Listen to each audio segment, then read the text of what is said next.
Noi abbiamo molti clienti che magari sono arrivati all'agoniata pensione e quindi cercano un'abitazione dove passare magari 1 o 2 mesi, sia d'estate che d'inverno, ma che sono ancora collegati magari a delle consulenze, non lasciano completamente il loro ambito lavorativo e riescono finalmente a trovare nelle case in montagna anche la possibilità di rilassarsi continuando a lavorare in una maniera magari più soft, in una maniera più leggera, ma gli sforzi che la provincia di Belluno, che la regione Veneto sta facendo per portare anche in montagna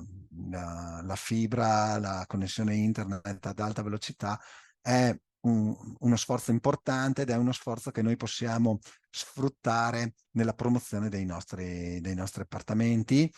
Ormai è difficile che un cliente non ci chieda la connessione, il wifi, che non ci chieda una connessione veloce, perché la possibilità di utilizzare i device anche quando siamo in vacanza è comunque diventata un'abitudine dei più.